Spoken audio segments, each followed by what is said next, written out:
नमस्कार दोस्तों, स्वागत है आपका स्टडी आईक्यू में। आज हम लोग बात करने वाले हैं इंडिया और मीकोंग रीजन के बारे में।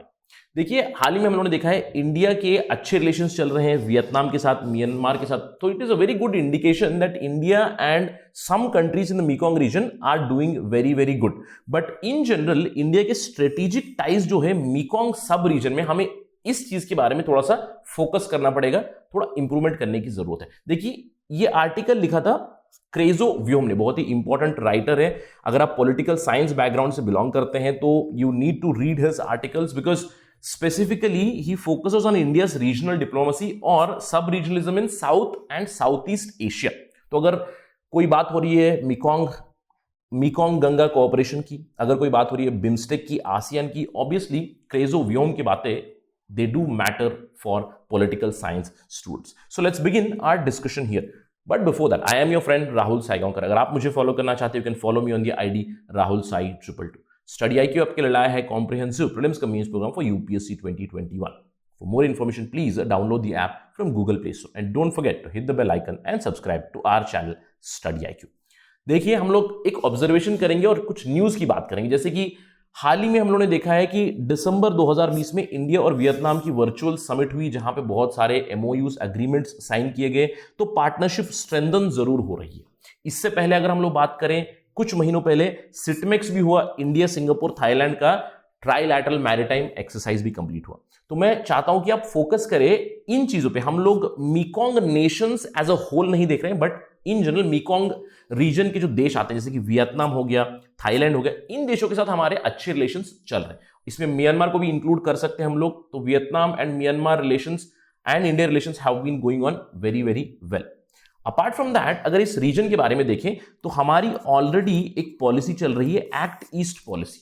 और एक्ट ईस्ट पॉलिसी के चलते the center is Southeast Asia only and the connecting link is Myanmar itself. So obviously Myanmar के साथ रिलेशन अच्छे होंगे, लेकिन हमारा फोकस रहा है साउथ ईस्ट एशियन नेशंस के ऊपर और आसियान के ऊपर। हम लोग ऑलरेडी पार्ट एंड पार्सल है आसियान रीजनल फोरम के। ASEAN defence minister meeting plus भी होती है इंडिया और आसियान देशों के बीच। तो it is the region of focus.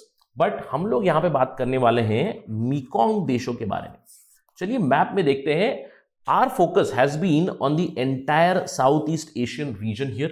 और अगर हम लोग मीकोंग देशों की बातें करें तो मीकोंग देश हैं ये Myanmar and CLTV, Cambodia, Laos, Thailand and Vietnam.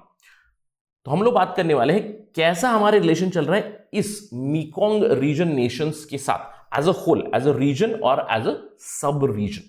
देखिए, अगर हम लोग मीकोंग गंगा कोऑपरेशन ऑर्गेनाइजेशन की बात करें, way back in 2000 it started, 2000 में शुरुआत हुई थी लाओस में, वियंटियान में। इंडिया और 5 आसियान कंट्रीज मिलकर मीकोंग गंगा कोऑपरेशन शुरू किया। देखिए, मीकोंग रिवर इस तरफ फ्लो होती है और we all know Ganga starts from Gangotri and moves through Bangladesh and goes here. So it's basically India and the ASEAN countries which are part and parcel of this, right. और 2000 से ही इनका फोकस किस पे रहा है कि फैसिलिटेट करे closer contact, people to people contact बढ़ाए, कोऑपरेशन बढ़ाए in terms of tourism, culture, education, transport और कम्युनिकेशन। लेकिन इस चीज में अभी एक बहुत जरूरी एंगल आ चुका है सिक्योरिटी का फ्रॉम रीसेंट टाइम्स, जब हम लोग बात करें बायलैटरल या फिर ट्राइलैटरल रिलेशंस की। जैसे इंडिया वियतनाम में सिक्योरिटी एक एंगल जरूर आ चुका है, इंडिया म्यांमार में भी सिक्योरिटी एंगल जरूर आ चुका है, रोहिंग्या क्राइसिस का हम लोग एग्जाम्पल दे सकते हैं यहाँ पे। लेकिन इन जनरल हम लोग एक चीज ऑब्जर्व कर सकते हैं कि मीकोंग गंगा कोऑपरेशन को कंप्लीटली यूटिलाइज नहीं किया गया। ऑल्दो हम ये नहीं कह सकते कि Mekong Ganga cooperation as a body is a failure, but it has remained underutilise for sure in Indian soft power diplomacy to a large extent. इसके बहुत सारे रीजन हो सकते हैं, जैसे first is India China competition here. Apart from that, हमारा focus जो है आसियान के ऊपर, वो भी एक रीजन होगा।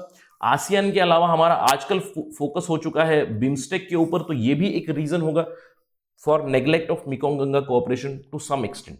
बट आज हम लोग बात करने वाले हैं एक और रीजन की, जो व्योम बताते हैं। व्योम ने बहुत ही चीज ऑब्जर्व की है शूडली। वो कहते हैं एक बहुत बड़ा डायमेंशन मिसिंग है इंडिया के सिक्योरिटी टाइज में। देखिए, इंडिया सिक्योरिटी टाइज अच्छे हो चुके हैं, इंडिया वियतनाम के, इंडिया म्यांमार के। तो वो कहते हैं कि मीकोंग रीजन में हमारा cooperation at sub regional level नहीं बढ़ा है। This is something which is neglected और missing from India's foreign policy domain. वो कहते हैं कि इंडिया का इस पर्टिकुलर रीजन में, मीकोंग रीजन में, बायलैटरल और रीजनल लेवल पे काफी ज्यादा फोकस रहा है। देखिए अगर हम लोग एग्जांपल बताएं, इंडिया वियतनाम का समिट हुआ, सिक्योरिटी रिलेशंस अच्छे चल रहे हैं। इंडिया म्यांमार थाईलैंड का highway, it is work in progress, so probably this Thailand highway can be extended to the other countries like Cambodia, Laos और Vietnam. This has not happened. और जो सिटमेक्स की बातें हो रही है, Singapore is included, but why not the other nations from the Mekong region? क्यों नहीं हो सकता है कि मीकोंग रीजन की जो कंट्रीज है उनका एक मैरिटाइम एक्सरसाइज हो, नेवल एक्सरसाइज हो, राइट? तो ये बहुत जरूरी चीज है। अगर हम लोग देखें मीकोंग रीजन को, देखिए मीकोंग रीजन की एक स्पेशलिटी जो व्योम ने ऑब्जर्व की है, मीकोंग रीजन की अगर बात करें तो वहां पे एक तो कॉन्टिनेंटल सिग्निफिकेंस निकलता है, क्योंकि बहुत ज्यादा लैंड बाउंड्री है, बिल्कुल we are connected to Myanmar. And if you look at this north eastern region development is completely dependent on these regions. अगर हम लोग नॉर्थ ईस्ट को डेवलप करना चाहते हैं, अगर हम लोग एक्ट ईस्ट को सक्सेसफुल करना चाहते हैं, तो गेटवे क्या है? गेटवे है म्यांमार, उसके बाद गेटवे है सारे मीकोंग नेशंस।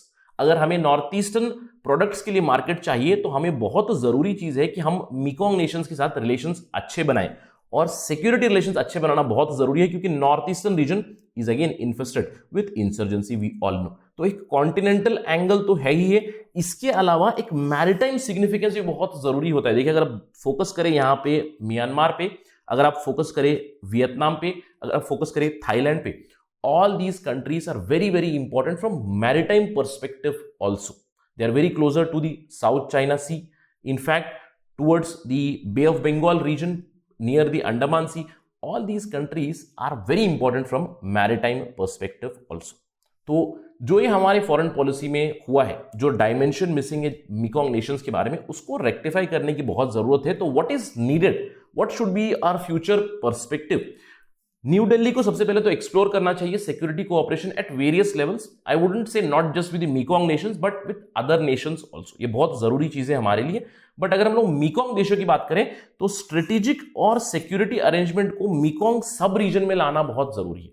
बायलैटरली तो अच्छे चल रहे हैं, India Vietnam, India Myanmar, India Thailand के रिलेशंस, तो इसको बहुत जरूरत है कि एक सब रीजनल लेवल में या फिर रीजनल लेवल में, मीकोंग रीजनल लेवल में लाने की बहुत ज्यादा जरूरत है। That would be something that our foreign policy makers need to explore according to के व्यू।